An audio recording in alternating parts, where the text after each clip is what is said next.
Olá, o Pauta Especial está no ar. Aqui no estúdio vamos falar sobre a importância do atendimento às mulheres vítimas de violência sexual e saber quais os mecanismos de amparo a essas pessoas. Vamos falar ainda sobre a operação realizada pela Secretaria da Fazenda para fiscalizar postos de combustíveis em Alagoas.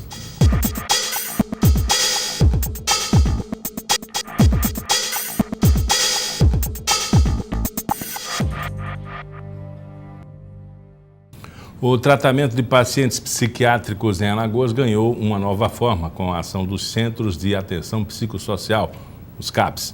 Neles, essas pessoas são tratadas de uma forma mais humana, desenvolvendo as suas capacidades particulares. Essas pinturas são resultado de terapias ocupacionais realizadas pelo Centro de Atenção Psicossocial Casa Verde, que funciona no Hospital Psiquiátrico Portugal Ramalho.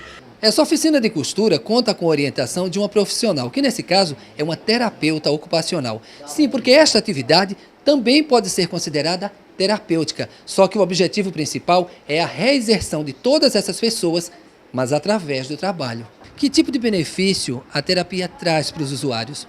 É toda a ressignificação, né, da história da pessoa e do momento de sofrimento dela, né? Então, quando ela vem para o CAPS, é isso que a gente vai aqui, né, aparando as arestas, né, dessa história que foi interrompida e buscando que a pessoa busque o seu viés da saúde.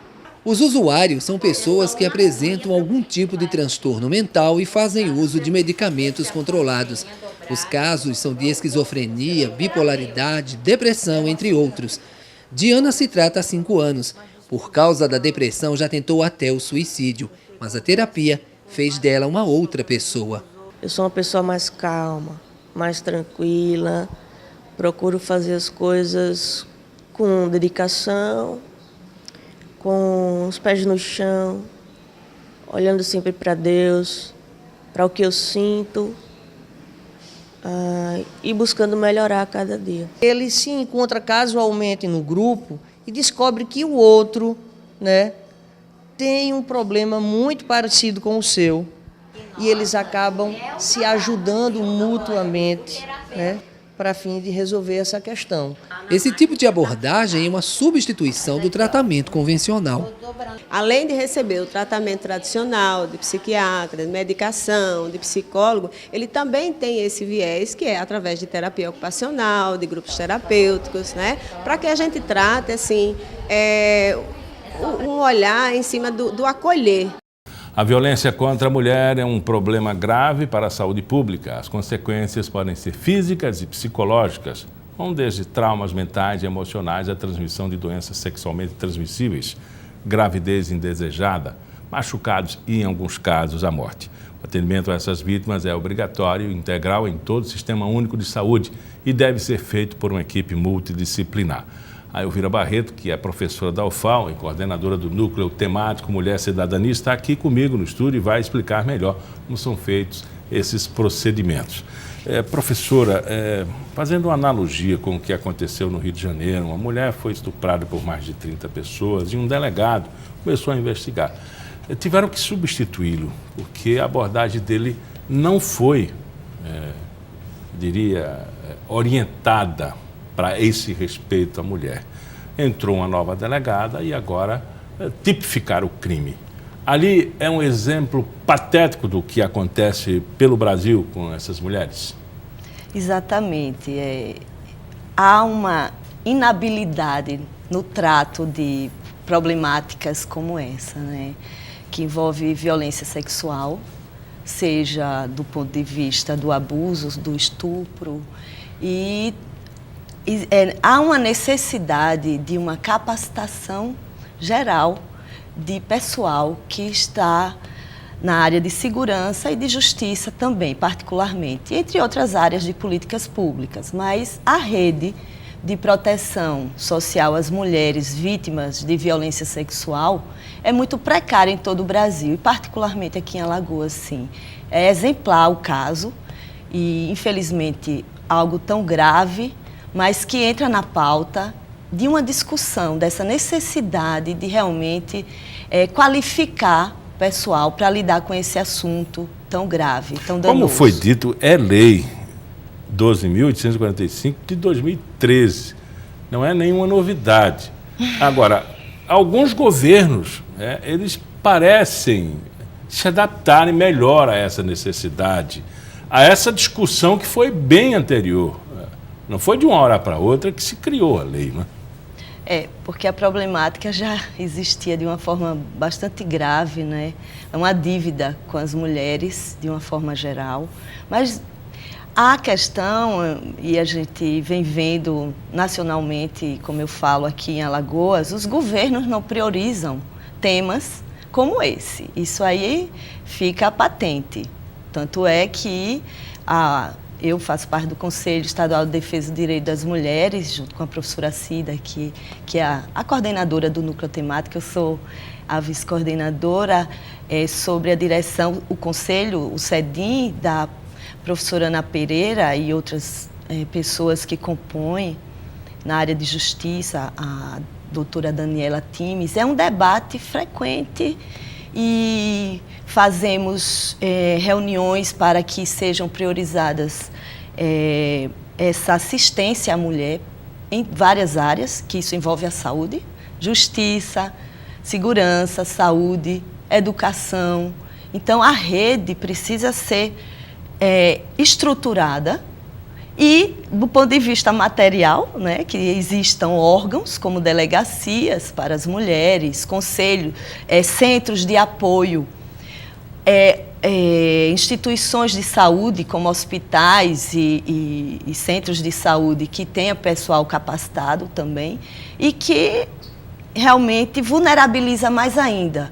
E as mulheres, muitas vezes, vivenciam uma dupla ou tripla violência, porque como foi esse exemplo dessa jovem lá do Rio de Janeiro, quer dizer, ela sofre uma violência psíquica ao chegar na delegacia, e aí vem a cultura do estupro, ou seja, a pessoa que atende, que era um delegado, pergunta como é que ela estava, e alegam aspectos que fogem do tema, que foi o ato, né, o ato da violência sexual.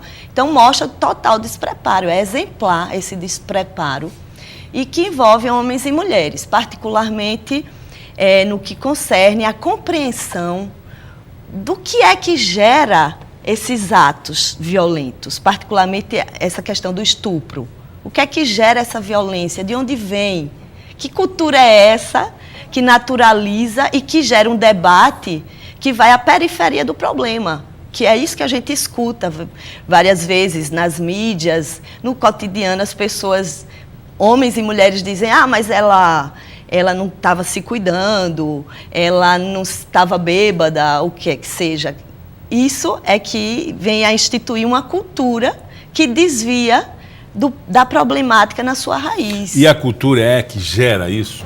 A cultura patriarcal, do sentimento de propriedade sobre o outro, sobre a outra, sobre a mulher, particularmente, no campo da sexualidade. Porque qual é a cultura patriarcal?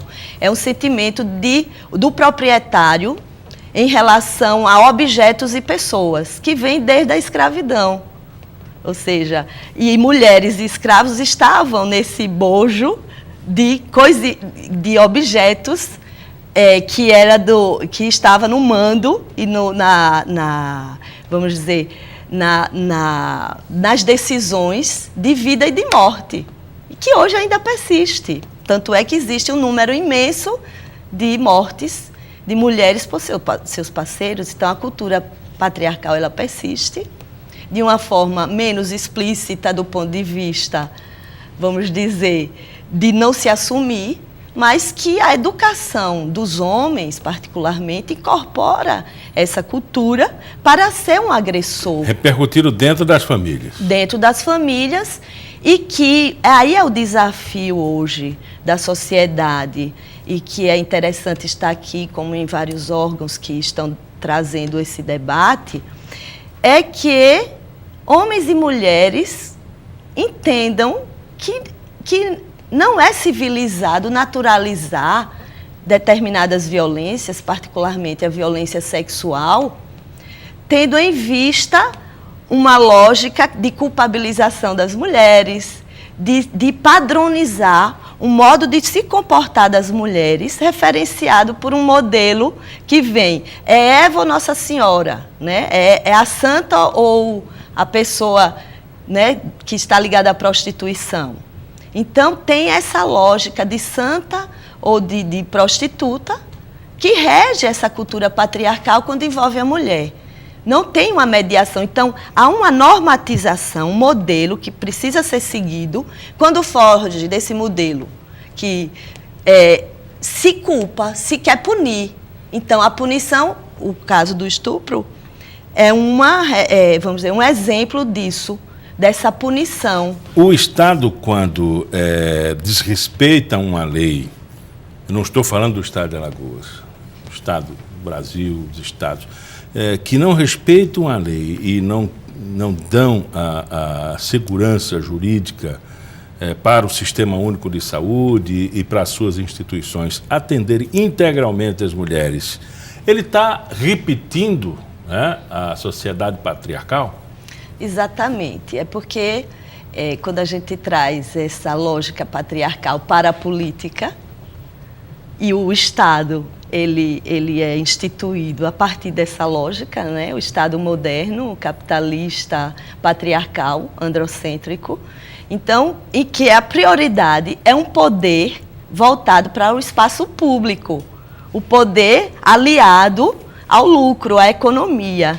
Então, assuntos que vêm de um contexto chamado doméstico e privado, só mais recentemente, né, desde o final do século passado, é que entra como demanda, como questão social, para que o Estado assuma que há uma problemática e que precisa ser abraçado.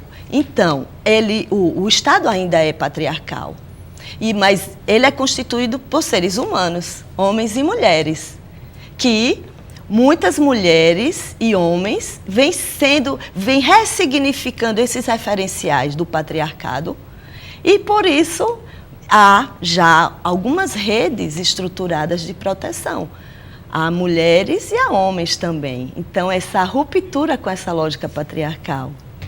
Conversamos com a professora Elvira Barreto, professora da UFAL e vice-coordenadora do Núcleo Temático Mulher e Cidadania. Muito obrigado pela entrevista. Eu que agradeço.